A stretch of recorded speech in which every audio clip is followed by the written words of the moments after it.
Imagine this. A place where farming, the absolute core of the economy, is under threat. The main resource, water, is disappearing, and the old ways of getting it just aren't working anymore. This isn't some far-off story.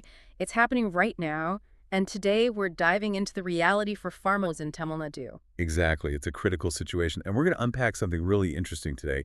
There's this gap between a government policy, which seems well-intentioned, and what farmers actually need on the ground. Right. We've looked into the state of groundwater there, this government pilot project trying to bring back old farm wells. And the big surprise, or maybe not so surprising if you think about it, is what the farmers say is completely missing from the plan. So our mission today is to walk you through this. We'll cover the stark facts about the water shortage, the clever ideas being proposed. And really dig into what it takes to genuinely help these communities. Because sometimes, it seems, the smallest details make the biggest difference.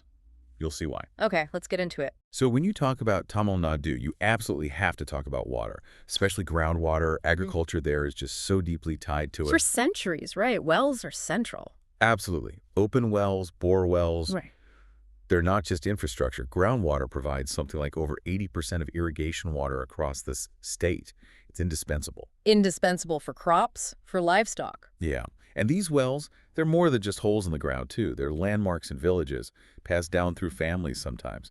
Real cultural significance. But despite all that history, that reliance, the state's facing a massive groundwater crisis now. It really is.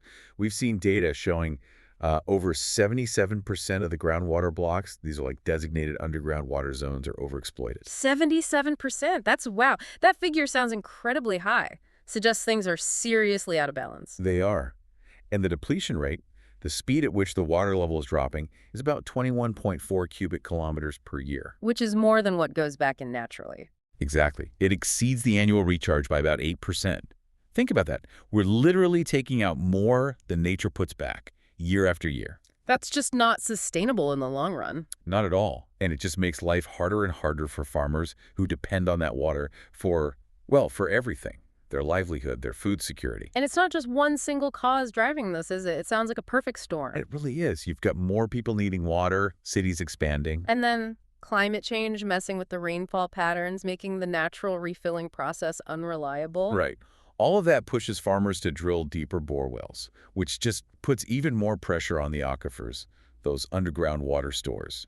We saw reports, I think, from June this year, 2025, saying 13 districts saw big drops in groundwater compared to last year. Even places like Thanjavur, a major farming area. Yeah, it really highlights how urgent this whole situation is. Which brings us to the government's response, this pilot project. Precisely.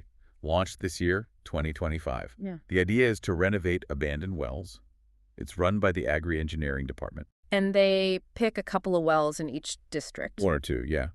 And they offer a subsidy up to 2.5 lakh rupees per farmer. Okay, so the goal is inject some cash, get these old wells working again, boost groundwater levels, revive these dormant sources. Makes sense. And the main focus of that subsidy, initially anyway, was on building retaining walls, shoring up the structure so it doesn't collapse. Seems like a logical first step.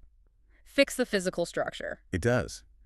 But this is exactly where the story gets interesting, where the plan hits the ground and, well, it doesn't quite match what's needed. Because the farmers are saying something's missing. They absolutely are.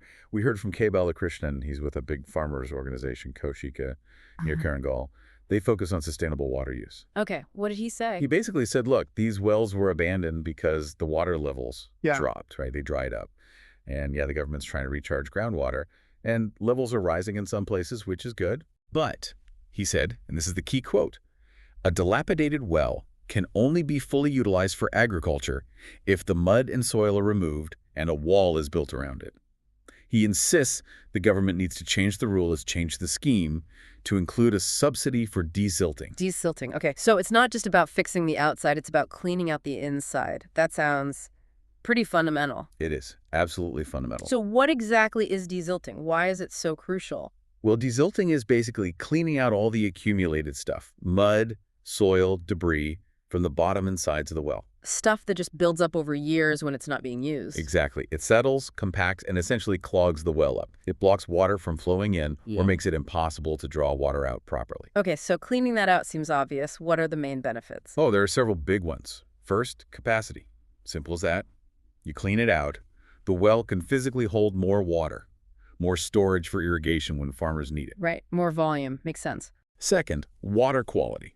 All that mud and sediment. It's not just taking up space, it can contaminate the water. Desilting gets rid of that, so the water is cleaner, safer for crops, safer for livestock. Okay, better quality too.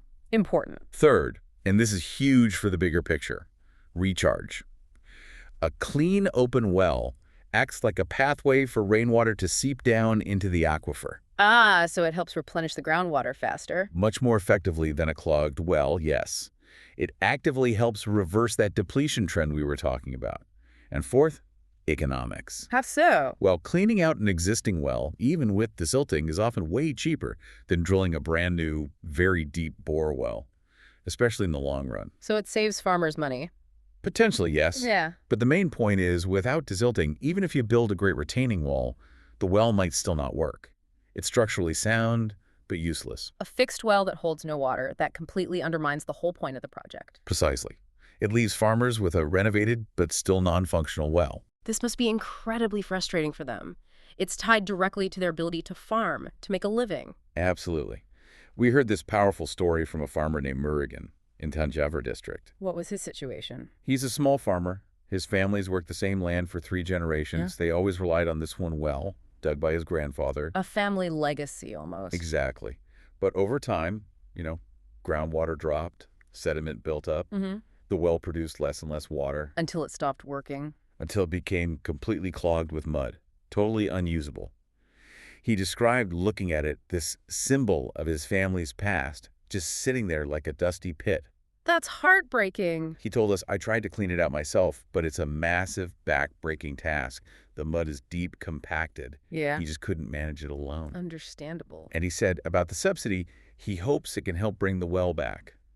But, and this was his crucial point, only if they include desilting. Otherwise, he said, it's like fixing the handle of a broken bucket but leaving it full of dirt. What good is a bucket that holds no water? Wow. That analogy really hits home. It shows you the practical reality. It really does. And it highlights how much these small farmers depend on this kind of government help. They just don't have the cash for big renovations on their own. For many, it sounds like the difference between keeping the farm going or having to give up. That's the reality for a lot of them, yes. So Murugan's story, K Balakrishnan's points, they paint a really clear picture. How has the government responded to these calls to include desilting? Well, as of early August 2025, we know an official from the Agri-Engineering Department did acknowledge the concerns. Okay. What did they say? They basically said, it is a pilot project. The farmers' concerns will be brought to the attention of the government.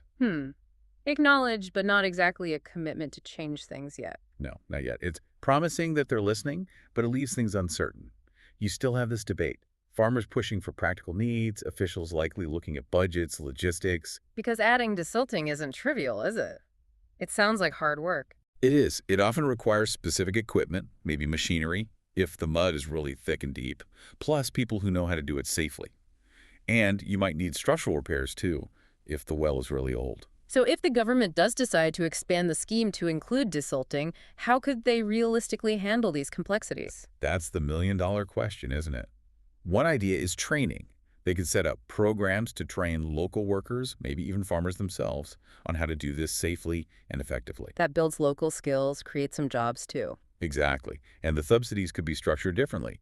Maybe cover not just materials for the wall, but also the labor costs and any equipment needed for the desilting part, making it truly affordable. So it's genuinely accessible, especially for farmers like Murugan. Right. And you could think even bigger picture. Integrate this well renovation with other water conservation stuff nearby. Like what? Check dams? Yeah, check dams or percolation ponds, things that capture rainwater and help it soak into the ground. Ah, so you improve the recharge in the whole area, which then benefits the newly desilted wells even more. They fill up faster. Precisely. The wells become active recharge points and usable water sources. It's a win-win. That kind of integrated approach makes a lot of sense, combining the immediate fix with longer-term recharge strategies. It does, and it connects to broader strategies people are already exploring, like rainwater harvesting and artificial recharge. This whole issue with abandoned wells is really a snapshot of the bigger water crisis in Tamil Nadu. So, fixing the wells by desilting is crucial, but it's one piece of a much larger puzzle for long-term water security. Absolutely. For real lasting impact, you need more. Stricter rules on drilling new bore wells, for starters. You can't keep drilling indefinitely. Stop the problem from getting worse. Right. And promote water-saving irrigation. Drip systems, sprinklers, methods that use less water much more efficiently. Get more crop per drop, essentially. Exactly. Plus, keep investing in those larger water conservation structures, the check dams, rainwater harvesting across the board, capture that monsoon rain. And finally, education. Getting people on board. Crucial. Raising awareness among farmers, the public, everyone, about why saving water matters and how to do it. Building a conservation mindset from the ground up. These sound like steps needed not just in Tamil Nadu, but really anywhere facing water stress, which is increasingly common globally. It is. Climate change, growing demand, it's a widespread challenge. If Tamil Nadu can effectively blend this traditional knowledge, like reviving old wells, with modern water management, it could be a really valuable example for others. What strikes me is how clear the farmers are. They aren't just asking for handouts. They're saying, help us make these wells work again. Yes. K Balakrishnan summed it up perfectly. We need our wells to work again, not just look good. Desilting is the key. It really underscores that effective solutions often lie in those practical details. The things people on the ground know are essential. So let's recap. We've looked at this huge challenge of groundwater depletion in Tamil Nadu. Over 77% of blocks overexploited, water levels dropping significantly each year. Which led to this government pilot project. Subsidy, up to 2.5 lakh rupees, to renovate abandoned wells. Initially focused on structural walls. But then we heard from people like K Balakrishnan, and through Murugan's story, about the absolute necessity of desilting. Cleaning out the mud and debris. It's not just about making the wells look fixed, it's about making them functional, able to hold water, provide cleaner water, and even help recharge the groundwater. Yeah, this deep dive really shows that effective solutions aren't just about building things, they're about making sure those things actually do what they're supposed to do. It's about usefulness. And this whole situation, the specific call for desilting in Tamil Nadu, it does make you wonder, doesn't it? It does.